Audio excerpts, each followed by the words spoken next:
Welcome, guys, to How the Frack We Got Here, a show that takes the news and events of the week and try to make sense out of it all. I'm your host, the most Will Buchanan, and on this show, we simply are all about the facts. There are plenty of news stations out there that simply want to do anything short but inform you. Here at How the Frack We Got Here, that's all we believe in. We go up to the left, we go up to the right, we go up to the middle of independence. We go after all sides because there's more than one side of a story to everything. And you need to know it all in order to actually formulate your own opinion. And that's what we try to do here at How the Frack We Got Here. Thanks for listening, and hold on. It's going to be fun. All right, guys. Today's date, February 7th, 2024, and this is How the Frack We Got Here. I'm your host, the most Will Buchanan on How the Frack We Got Here. We do take the events of the week and try to make sense out of it all. Before we get started, guys, we gotta let you know that even though we do try to act as a news station, we only go from we only get our sources from the most reputable places with award-winning journalism and research. We do not do sensational news like Fox News or whatever extreme left or extreme right sites that people may be enticed to go to. We just give you facts, nothing but the facts. At the same time, guys, the things that might be shown that might be too intense for younger viewers, but viewer discretion is advised. Aside from that, welcome. So, how do we start this second week of February? Yeah, second week of February. It's kind of weird. We're in 2024. We're saying second week of February.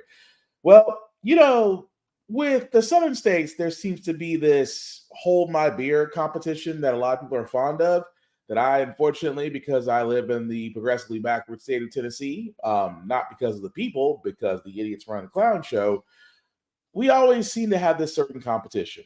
And the certain competition doesn't go away. What I mean by that is, I start with our first story.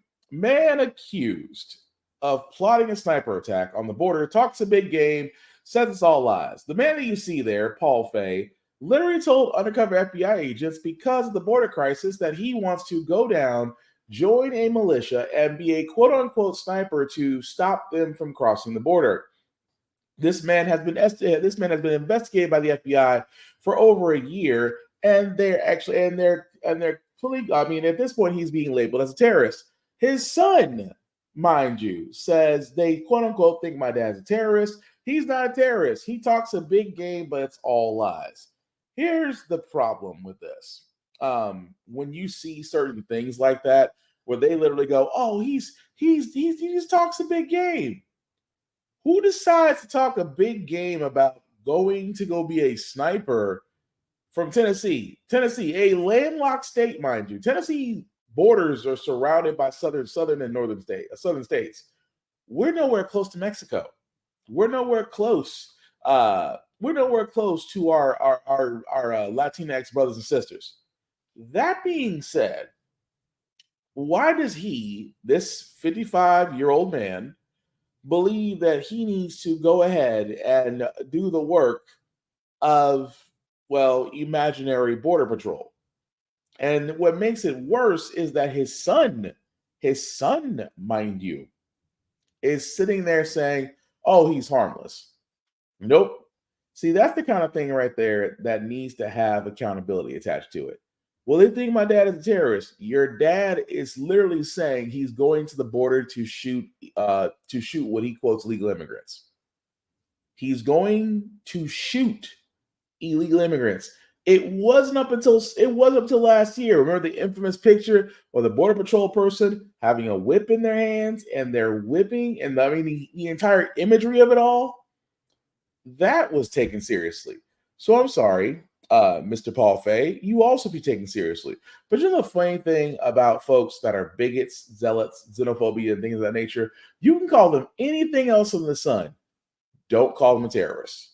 It's almost like, oh, well, I'm not a terrorist, I'm a patriot. No, you're a terrorist.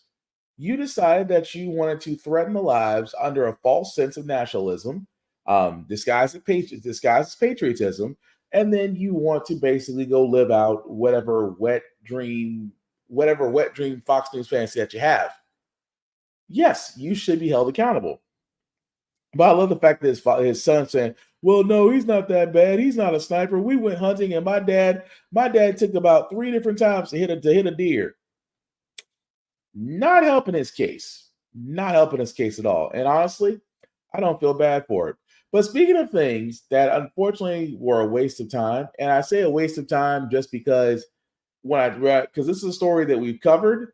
And even then, I was like, this, how did this get to a trial? And what I mean by that is the case of that young man right there, case of Mississippi child who was arrested for urinating in public because the child was with his mom at a location. The location did not have public restrooms. The boy had to go, so he decided to go right there beside the car. Officers saw that as urinating in public and decided to arrest the boy. If you want to know, at the time, the boy was 10 years old. So the police decided to arrest a 10-year-old at the time for urinating in public. Now, the young man is now 11 years old. And the thing about this is, which I'm glad that the judge had common sense. He's like, this isn't even worth time. I mean, it's not even worth their time. It's like, why even? And it's kind of funny where they tried to push probation. The prosecutor, and that's the wild part. The prosecutor wanted to push a probationary agreement. Now, again, for all those that don't know, when you take a probationary agreement, depending on the terms, it may list you as a criminal, or it may list you as finding your, reporting that you're guilty, or pretty much saying that you're guilty. Now, again, it's a 10-year-old that had to go when there was no restroom facilities available. I'm more mad about the fact that the officers who arrested him, the prosecutor that tried to do this BS probationary agreement, thankfully the judge had to step in and say, are you freaking kidding?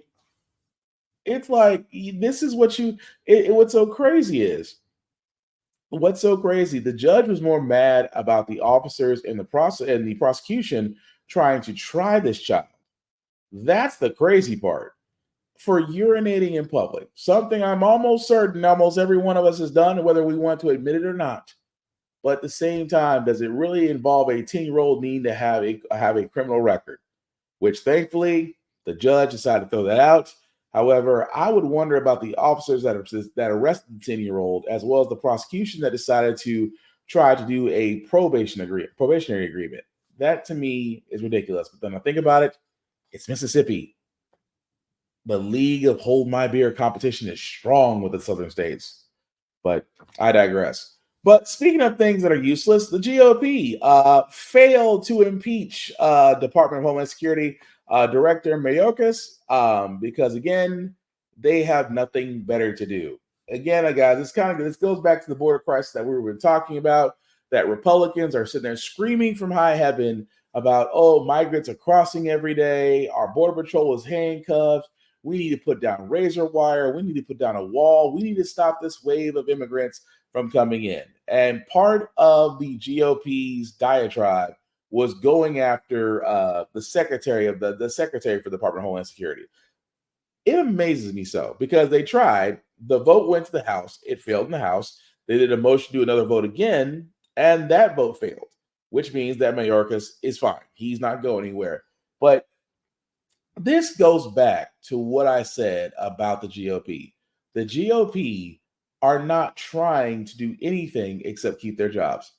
And again, it amazes me. This is the part where I stand in amazement about the GOP, because number one, what do you have to run on come the midterms? Number two, if you're a presidential if you're trying to go for the presidential nomination for the GOP, how can you sit there and say, oh, well, this is what we've done and this is what we'll do if I'm elected? Because I say the same thing to all conservatives. The GOP have done literally shit this entire Congress. This entire 118th Congress, the GOP has not done anything productive. They have not passed any laws that are productive. They have not passed any laws to help their constituents. They have not done anything except get paid to show up, argue, and leave. Oh, and then say no to whatever Democratic measure is being put up for a vote. And this is no different. Because again, and we're going to go back to the border momentarily, but this is the point I'm making, is the fact that the GOP have no leg to stand on. They know it as well as everyone else knows it, except their conservatives. Their conservatives will swear up and down that it's the Democrats' problem, it's the left problem, that whatever Fox News or whatever Blaze they're watching will sit there and say, oh, well, Biden should have this fixed. Biden said last week, literally last week, had sat there and said, "You submit an immigration bill and I will shut down the border." He put the GOP on blast and said, "If you want something, bring something to a vote, and if it's there, I will shut down the border." Imagine a president who is so confident in the fact that the alternate party won't do shit that he sat there and said, "All you have to do is submit a bill to my desk, and I will shut down the border." He didn't give particulars. He didn't give details. He sat there and said to the GOP, "Work with the Democrats, submit a bill to my desk, and I will shut down the border." And what did the GOP do? Crickets. Democrats, I have been saying this. Whenever it comes to Democrats, they try to put something forward. You cannot, and I hate to say this in a lame duck Congress. What I mean by that is each party either holds the House or the Senate or vice versa, or the House, the Senate, or the presidency. Either way, it's a lame duck Congress because there's always one side on the left, one side on the right, and nothing gets done because both parties will fall on the party lines and vote against the other party. The thing I'm getting at is whenever it comes to Democrats, because again, immigration is only as big as an issue as concerned conservative napkins make it. And by napkins, I mean a certain special bunch of white folks. "Oh, well, Mexicans are crossing our borders every day." I'm sorry, is America full? Did we have a no vacancy sign on the border? And again, these are people that are coming over from unexplainable situations, war torn situations, just wanting a better life. At the same time, it's not like America's running out of space. The thing is, what napkins are afraid of is that those immigrants that do come in will have children here. Those children will be U.S. citizens. Those U.S. citizens become voters. Enough of them voters come in, there's a certain shift in the diversity pool, and it doesn't shift in their favor. That's the reason why, for a lot of them, they're going with these lies. "Oh, well, these immigrants come here, they get bused to sanctuary cities, and they rob, they steal, they do all this." They paint this picture that whatever comes from countries of brown people, we should say, always seem to be a negative tone. Meanwhile, they're not saying anything about Russia. They're not saying anything about Ukraine. They're not saying anything about these other immigrants coming from the not so seasoned areas. And those immigrants that are coming in just fine. What the GOP needs to say, and I say this again, because they'll always complain about a problem, but the GOP will never present a problem. And they'll never present a way to solve the problem. They'll never present it. They will sit there and they'll just say, "Well, I can't believe this is happening. Well, something needs to be done." Democrats on the inside, like, "Well, we tried DACA, we tried the DREAM Act, and you shot them both down." Democrats have always presented an immigration bill. Now, the one thing I wish they would also do is present a veteran affairs bill because, we all support the troops, but when the troops come back, they're still fucked up and nothing is done to help them. But again, going back to immigration, GOP love to complain about a problem, but will never provide a solution. And again, we'll explain very much of that in a little bit. But get down to Biden for a second, because I thought this article in CNN was interesting, and I want to share this with you guys. That although the economy, for most intents and purposes, are improving, our current president wants to know why Americans are still feeling bad. And this is why I sit there and say, in this article, Biden does reach out to constituents and ask them, if they are happy with the way things are going on, because Biden wants to take a victory lap. He wants to a certain extent, he can. To a certain extent, he can. The thing is, where the disconnect is, Biden is a moderate Democrat. That's like Republican light. Still conservative, but just enough to be considered a Democrat. The thing about it is what I said about Biden, and I say this all the time about Biden, he's going to have a hard time reaching out to minority voters. He's going to have the most difficult time because a lot of people, a lot of individuals who did vote for Biden are still wondering, he's like, what has he done for Black people? And again, as a person that talks to a lot of my people, and I'm like, I can't vote conservative. But it's a hard argument when it comes to Biden. It's a hard argument because again, Biden was progressive at one point. Biden was pushing for minimum wage increase. He was pushing to get Build Back America plan in to actually fix America's infrastructure. He was thinking about. He didn't say it, and I will stress this very heavily. He never said he would wipe out student loan debt. He said he would do something about it. So it's very middle of the road. And I say that very, because with student loan debt, we all can do. I mean, some of us, I know myself including that pool, some of us do. Some of us still have it, still dealing with it. And Biden along Kamala Harris was supposed to do something. Now, again, I'm stressing very heavily, Biden never said that he would wipe out the student loan debt, although that was more of Bernie Sanders and others that wanted to have that removed. And understandably so, because when you have that kind of debt on you, your debt to income ratio, when it comes to getting a home, getting a car, or even getting a good job, is compromised. Because when they see that much amount of debt on your credit report, it does make life a little bit difficult. Now, that being said, the president did try to push through with the SAVE plan, with a plan, knocking off $10,000, $20,000. It's a drop in the bucket, sure. I won't argue that. It is a drop in the bucket. But it was such a drop in the bucket that Republicans couldn't do anything. But who did? Two individuals who had no student loans that did not like the fact that they would be paying for others decided to sue the federal government. It went to the Supreme Court, and the Supreme Court sat there and said, no, the president does not have the ability to forgive student loan debt completely. But in a way, he has. He's already forgiven those that were schemed from for-profit colleges. He's already forgiven those that were under the public self loan program, but had a backdate. He did forgive those that were paying on their loans for 10 years, and after 10 years, the loans were forgiven. But again, this is all backdated information that because of the Department of the FAFSA and financial aid departments and Department for Student Loans and Board of Education, Department of Education, they didn't have enough manpower to actually monitor all this. So I get that to a certain extent.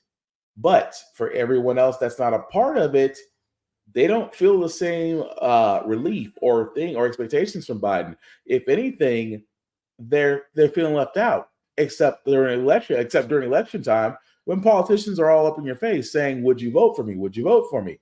And I said it before, for Biden to honestly get individuals back on his side, he is going to have to go progressive. He is going to have to do some things that may be unpopular because, again, you giving money to Ukraine and Israel, but yet you don't give no money to your own constituents. You're seeing billions of dollars leave our shores and go overseas. You're seeing our money leave our shores and fight wars. You're seeing our money go to tax cuts for corporations and rich people. But when it comes to the average everyday American citizen, the reason why Biden doesn't understand it because, well, he's out of touch. That's just being honest. But we'll see because he did win the primary in Nevada because no one else is running against him to actually matter at this point. So we shall see if he does expand on that. We really will. But speaking of expansions, this was not on my bingo card for 2024. Former Fox columnist / host, all-around douchebag Tucker Carlson has done the one thing I never thought any anybody with any shred, and in his case, none of journalism integrity would do. He decided he wanted to interview Vladimir Putin. The worst part about it is he may have succeeded. Moscow tonight, we're here to interview the president of Russia, Vladimir Putin. We'll be doing that soon.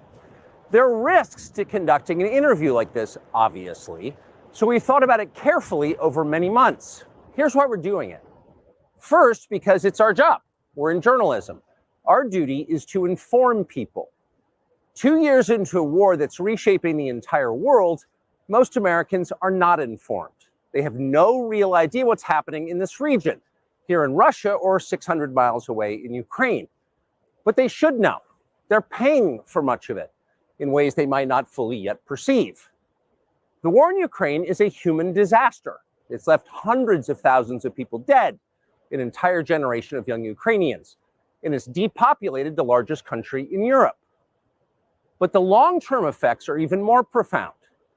This war has utterly reshaped the global military and trade alliances, and the sanctions that followed have as well. And in total, they have upended the world economy.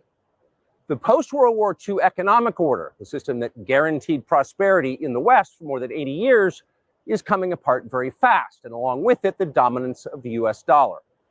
These are not small changes. They are history-altering developments. They will define the lives of our grandchildren. Most of the world understands this perfectly well. They can see it. Ask anyone in Asia or the Middle East what the future looks like. And yet the populations of the English-speaking countries seem mostly unaware. They think that as nothing has really changed. And they think that because no one has told them the truth. Their media outlets are corrupt. They lie to their readers and viewers. And they do that mostly by omission. For example, since the day the war in Ukraine began, American media outlets have spoken to scores of people from Ukraine, and they have done scores of interviews with Ukrainian President Zelensky. We ourselves have put in a request for an interview with Zelensky, and we hope he accepts. But the interviews he's already done in the United States are not traditional interviews. They are fawning pep sessions specifically designed to amplify Zelensky's demand that the U.S. enter more deeply into a war in Eastern Europe and pay for it. That is not journalism. It is government propaganda. Propaganda of the ugliest kind, the kind that kills people. At the same time, our politicians and media outlets have been doing this, promoting a foreign leader like he's a new consumer brand. Not a single Western journalist has bothered to interview the president of the other country involved in this conflict, Vladimir Putin. Most Americans have no idea why Putin invaded Ukraine or what his goals are now. They've never heard his voice. That's wrong. Americans have a right to know all they can about a war they're implicated in, and we have the right to tell them about it because we are Americans too. Freedom of speech is our birthright. We were born with the right to say what we believe. That right cannot be taken away no matter who is in the White House. But they're trying anyway. Almost 3 years ago, the Biden administration illegally spied. Okay, so I'm going to stop it right there because, again, it's Tucker Carlson. I know for a lot of us, we can't stand him, press company included. But it is amazing to me that for a guy who had probably one of the most syndicated shows on Fox News, on the Fox News channel, which again, Fox News is not a real news channel. They literally said that in their lawsuit with Dominion that they're not a entertainment, they're not a news central station. They are an entertainment. They are an entertainment channel. That also being said, I just who had Tucker Carlson is going to try to defend Vladimir Putin in Russia in a war that they started by infiltrating Ukraine, and then say, well, no one asked Putin his side of the story. Are you effing kidding? No one asked the guy who gave the order to invade Ukraine his side of it. Well, what reasons did he have for invading Ukraine?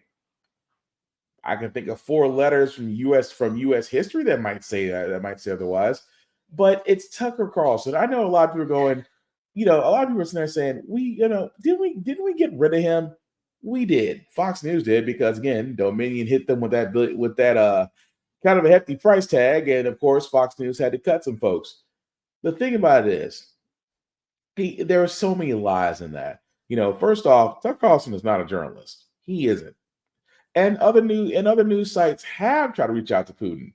CNN has tried, ABC News has tried, NBC News has tried, CBS News has tried, and the whole cavalcade of others have tried to interview the dictator of Russia. And yet, for just magical reasons, he decides that he wants to grant an audience with douchebag Tucker Carlson. And yet Carlson has the unmitigated gall to sit there and say, oh, well, it's propaganda that they're pushing for because ever since the war started, they always want to make Russia look like the bad guy. No, history has kind of proven that. But again, I digress. It's Tucker Carlson trying to show Fox News, hey, you can. It's almost like Tucker Carlson is saying to Fox News, call me maybe. I can still do this. I can still sling crap from my mouth and still sleep well at night. At the same time, I can only imagine that if he does have an interview with Putin, it's nothing but softballs. But I never wished so hard for Tucker Carlson to get stuck in a country like Russia and get treated like the locals. But that's just me. Another douchebag that's still trying to get on, even though his shtick is no longer playing. But speaking of things that are no longer playing, Trump actually got some bad news this week. Actually, kind of funny for the rest of us. To the unanimous ruling against Donald Trump, saying he is not immune from federal charges in the January 6th election interference case. Tonight, the three-judge panel speaking with one voice, saying no former president is above the law for all time thereafter. Here's our Chief Justice correspondent, Pierre Thomas, tonight. Tonight, in a scathing opinion, a federal appeals court rejecting Donald Trump's claims he has complete immunity from prosecution for anything he did as president, including his efforts to overturn the 2020 election. The three-judge panel unanimously ruling former President Trump has become Citizen Trump. Any executive immunity that may have protected him while he served as president no longer protects him against this prosecution. We cannot accept that the office of the presidency places its former occupants above the law for all time thereafter. Trump claims he cannot be tried for trying to overturn the election and his actions leading up to January 6th. The president has to have immunity. In court in January, the judge is deeply skeptical, asking if a president could order the assassination of his opponent and get away with it. Trump's lawyer arguing a president can't be charged unless he is first impeached and convicted by Congress. Could a president who ordered SEAL Team 6 to assassinate a political rival who was not impeached, would he be subject to criminal prosecution? If he were impeached and convicted first. And so your answer is no. Today, the court was blunt. We cannot accept former President Trump's claim that the president has unbounded authority to commit crimes. The judge is also taking aim at the serious nature of the charges Trump faces, writing former President Trump's alleged efforts to remain in power despite losing the 2020 election were, if proven, an unprecedented assault on the structure of our government. Trump has until Monday to appeal to the Supreme Court. If the High Court declines the appeal, the judge overseeing the case could set a new trial date soon.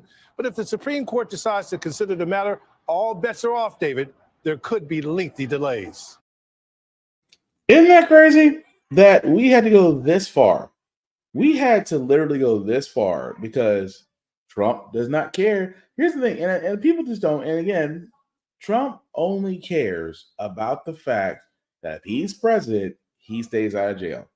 Keep in mind, the man is under multiple cases, multiple indictments, two cases, a major one regarding his real estate business and Trump Organization really ruled against him and could possibly mean suspension and foreboding of his business license, which means that Trump Tower could possibly be up for sale, allegedly. But it's amazing that Trump, in his lack of being able to grasp the Constitution, believes that, oh, well, I should be immune. I should be immune from anything I did at the White House. No, that's not how it works. At the same time, you was guilty long before you took that oath to the office. But it's interesting now that he's using where Trump is now. He's in his element. He's in the whole litigation, lawsuit, lawsuit, and his followers pay his legal bills. At first, everybody was saying that the Republican National Convention's doing it, but they're broke. $8 million left in their war chest, and they're broke. At the same time, if they were supporting Trump, they no longer support him now. Because think about it, for a man that's facing this much, supposedly one of the richest men in the world, who is a con man that's basically moving money from one jar to another, and at the same time, his constituents are still paying. So if you ever laugh with somebody who's a Trump fan and goes, just ask them, what do you actually give to the Trump Organization as far as monetary goes? If they say it's a high number, you found the reason why Trump can still afford lawyers. But again, like you said, he could appeal the ruling, the fact that he does not have immunity. What does that basically mean? That basically means he can be hit with anything. He's a private citizen now because he's no longer president. Something Marjorie Taylor Greene needs to take to heart heavily. But speaking of things that are needing to take to heart, guys, again, We are going back to the bill. Now, again, I have to give them credit. Democrats and Republicans tried to come up with a bill. And even though I don't like the bill, here's what they came up with. Senators from both political parties have unveiled their long-awaited proposal to overhaul the nation's immigration system. It's a $118 billion bill that would place new restrictions on asylum seekers. It also includes money for the war in Ukraine and funding for Israel. ABC's Ike Ajachi has more details and the reaction overnight. Ike, good morning. Good morning, Allison. We finally know what's in this bipartisan bill, and House Republicans are not happy about it. This morning, Senate negotiators have released what's in their $118 billion bipartisan bill to address the crisis on the southern border.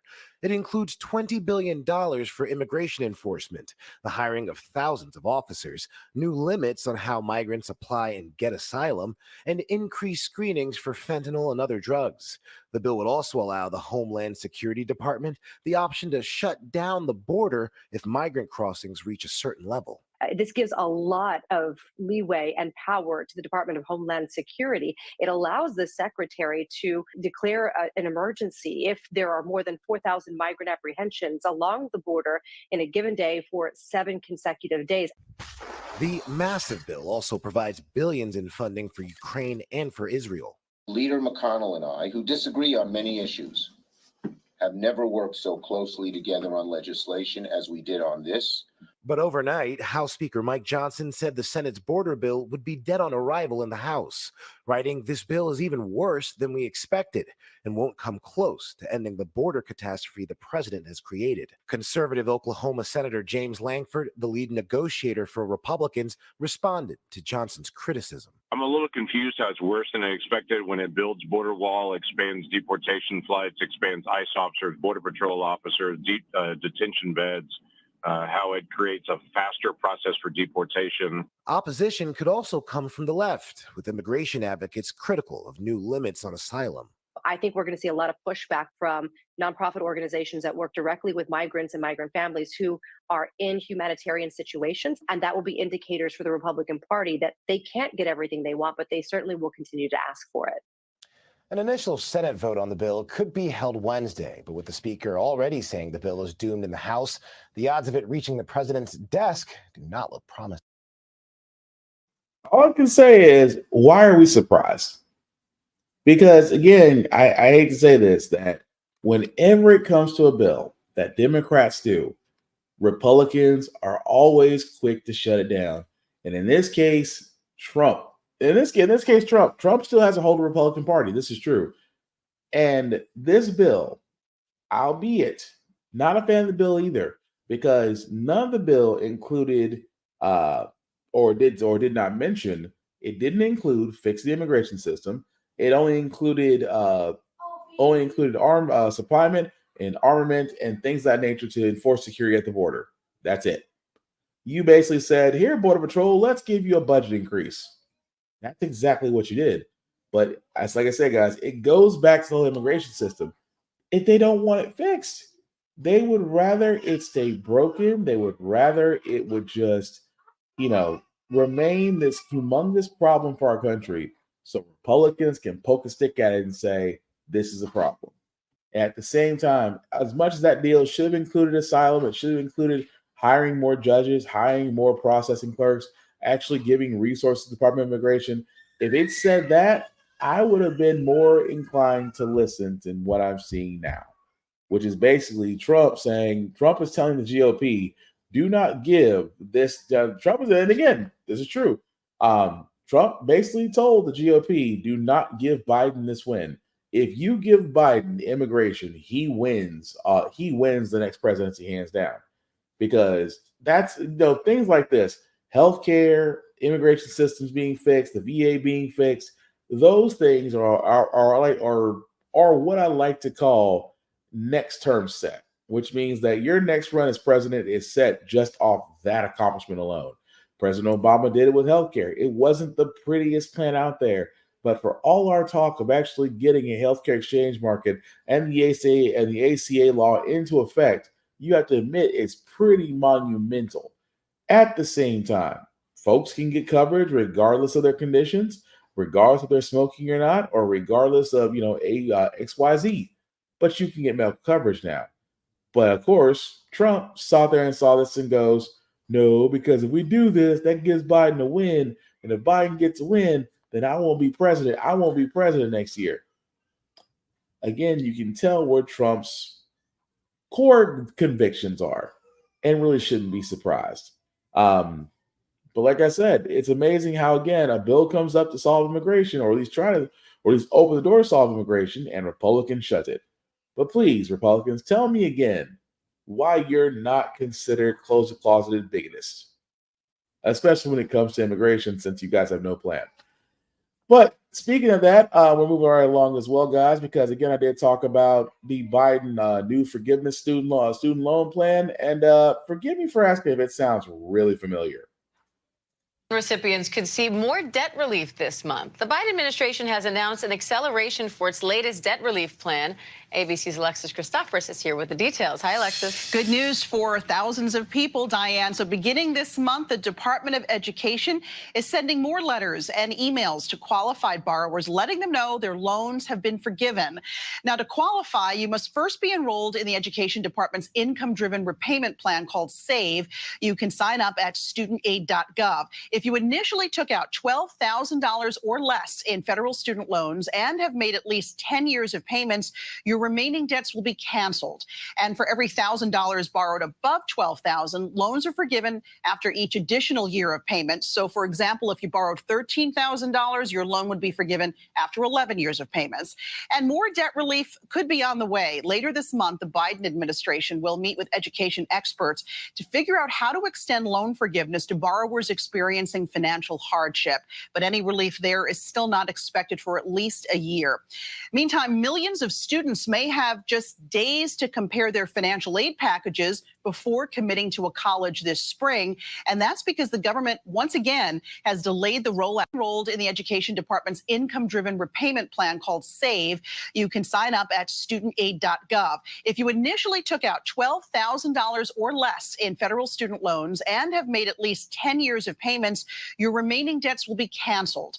And for every $1,000 borrowed above $12,000, loans are forgiven after each additional year of payments. So, for example, if you borrowed $13,000, your loan would be forgiven after 11 years of payments. And more debt relief could be on the way. Later this month, the Biden administration will meet with education experts to figure out how to extend loan forgiveness to borrowers experiencing financial hardship. But any relief there is still not expected for at least a year. Meantime, millions of students may have just days to compare their financial aid packages before committing to a college this spring. And that's because the government, once again, has delayed the rollout of its updated financial aid form known as FAFSA. And some schools now even considering extending their enrollment deadline beyond May 1st to give students and their families more time to decide where they can afford to go to college. So it's already a stressful time. This adds even more stress to those students and families. All right, Alexis Christophorus. So, okay. So for all those, and again, I point this out. I point this out because I'm gonna start from the beginning. So the plan, his new SAVE plan, if you borrow $12,000 or less or made at least 10 years of payments, then you can be forgiven. Then the rest of your loans can be forgiven. Or if you borrow $13,000, then after 11 years of payments, your student loans can be forgiven. Here's my thing. For all those that took those PPP loans, are you subjected to almost 10 years of paying it back before you're forgiven? Honestly, no. A good majority of you guys got your loans forgiven and you didn't have to pay back a dime. Yet you're asking students to do the same thing, except it's a variation. The reason why I asked this, why it sounds familiar, guys, is because it sounds like a variation of the students' public self-loan program, which again, if you're a public worker, like a 911 operator, teacher, things of that nature, and you got a loan for your education, then that student loan can be forgiven. What they basically did was take the premise of that and sit there and say, okay, if you're not a public servant, then hey, as long as you paid at least 11 to 12 years, whether you borrow $20,000 or $13,000, your loan can be forgiven. And that's always bugged me. Because imagine you going to college. Imagine you getting your degree. Imagine you finally being able to move forward with your career that you've always wanted. And at the same time, the haunting of how much that education costs you still hangs around your neck. Even more so that interest adds on to it. Interest that really makes no sense, but because the student loan area is an unregulated prime predator lending area, the banks and secure financial groups are able to do this. And imagine you being a kid, you being 17 or 18 years old, about to sign your life away for 10 to 20 years for money to actually go to college, in the hopes of starting your career for more money. At the same time, you are now stuck.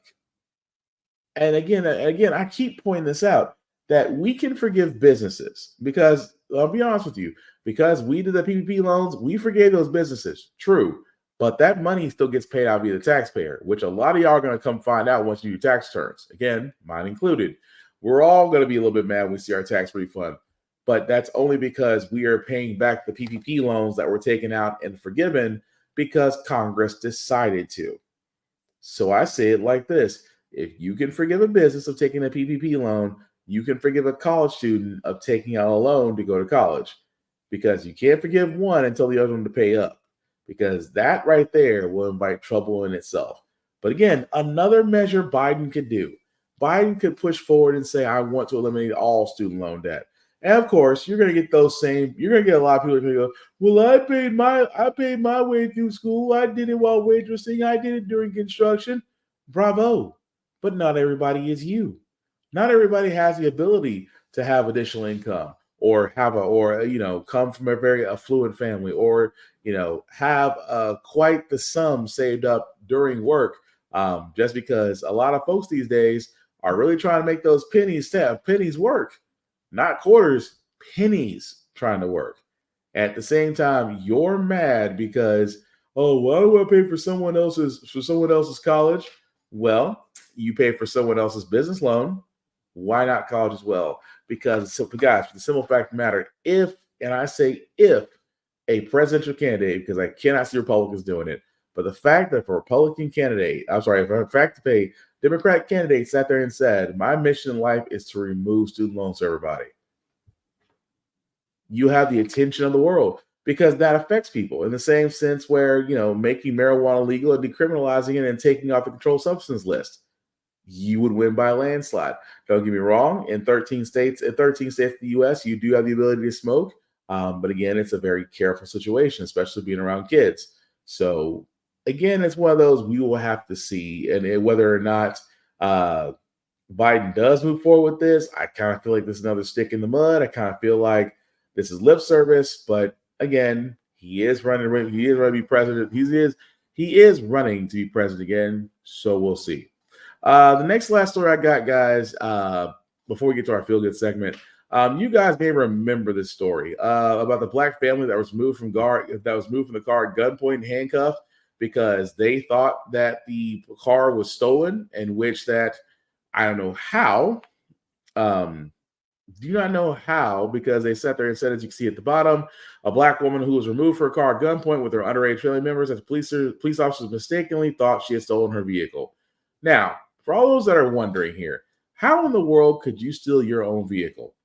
At the same time, the woman did file a civil rights lawsuit against the city and state and received a $1.9 million settlement.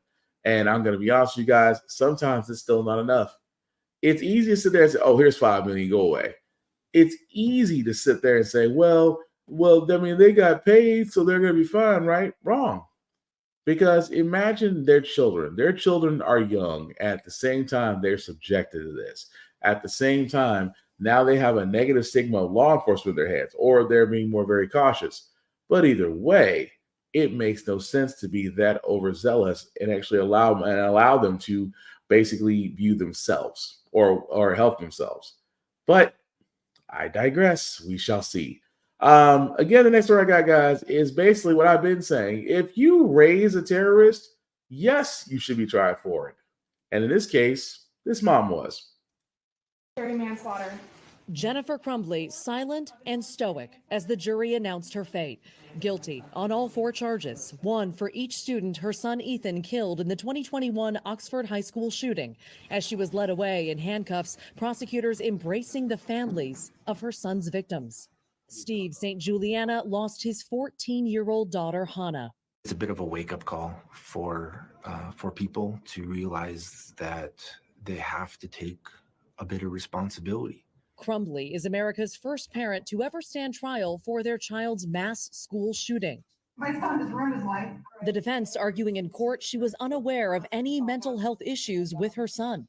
I've asked myself if I would have done anything differently, and I wouldn't have. But prosecutors painted a very different picture, portraying Crumbly as a negligent parent who ignored warning signs in Ethan. He literally drew a picture of what he was going to do. He drew a picture. It says, "Help me." And instead of getting Ethan help, prosecutors argued his parents bought him a gun, showing this video of Crumbly at a shooting range with him just days before the massacre. Experts say their verdict could profoundly impact how authorities prosecute these cases. Does this open the door for parents to be held accountable for mass shootings, school shootings in the future? It absolutely does. Police officers will start looking at the parents and the way they deal with their children. Craig Schilling, who lost his 17-year-old son, Justin, hopes it will help prevent future tragedies. Can't just continue living life with the uncertainty of whether or not our kids are going to come home from school. And Jennifer Crumbly's sentencing is set for April 9th. She faces a maximum of 15 years in prison per charge. At the same time, her husband, James Crumbly's trial is set to begin next month, and he faces the same charges, 4 counts of involuntary manslaughter. So a lot of people are going to be sitting there wondering, it's like, well, it's the parents. Well, yes, the parents of the individual that decided to shoot up a Detroit school system. Yes, the parents should be tried because they purchased the firearm. It happened under their watch. There were warning signs. But it's amazing to me that a lot of people, especially on social media, are questioning the fact that the mother has to pay for it. The mother has to pay for the trial and things of that nature. And again, this comes back to parents' personal responsibility. I myself, like I say, I'm a gun owner. Does it run through my head that I need to be more prolific and protective about my firearms because I have children in the house now? Absolutely. Will my child ever have one of those? Hell no. Because it invites chaos. It invites ill repute. It basically, at that point, like those parents did with that deranged little terrorist, you put a gun in his hands, you're just as guilty as you pull the trigger yourself. So no, I don't feel bad for the woman. Actually, she got more time than 15 years, but that's just all I'm saying. But that being said, guys, we are going to move to our feel-good segment because usually how the Frack We Got Here, we usually cover a lot of things that are doom and gloom, sometimes make you faith in humanity. But hey, it's Hump Day, which is Wednesday. Tomorrow is Friday, which is Thursday. We leave you guys out with some good vibes. And this I had to do from the Grammys on Sunday night because one of my favorite rappers, and probably one of your rappers' favorite rappers, finally got his due, and he wasted no time. And the Grammy goes to scientists and engineers, Killer Mike.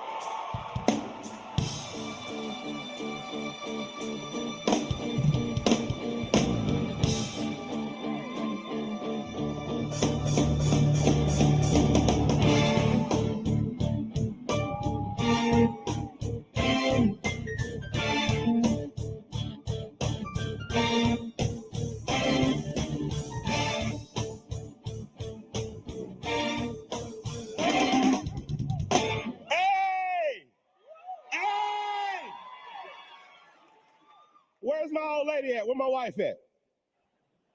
I'm not gonna take too much of your time. Hopefully I get to come back up here. I heard you guys clapping when they called my name, so I'm gonna take my shades off. I wanna say I'm from the Southeast, like DJ Paul. I'm a black man in America, and as a kid, I had a dream to become a part of music. And that 9-year-old is excitedly dancing inside of me right now. I want to thank Loma Vista, Adam, Tom, Todd, Ryan, all of you guys. I want to thank my management company. My manager, Will, is active. But thank my A&R cuz, Lightyear. I want to thank everyone who dares to believe that art can change the world. So thank Dre, thank Future, thank Aaron, thank all the producers on here, but everyone in this room, it is our responsibility to keep using our imagination to shape and form the world. Thank you, and I hope it's not the last time I see you tonight. And again, he actually went on, guys, to actually win 3 Grammys for Best Rap Album and Best Song. Best Song of the Year, Best Rap Album. I think those are the other 2. But anyway, shout out to Killer Mike for that one. So that's going to do it for this week, guys. I do thank you all for liking, for watching, for letting people know it's live. I certainly appreciate that. Some shameless plugging before we do get out of here as usual. I do want to shout my boy Vaughn, a Big VZA Dot, who does do beats and things of that nature.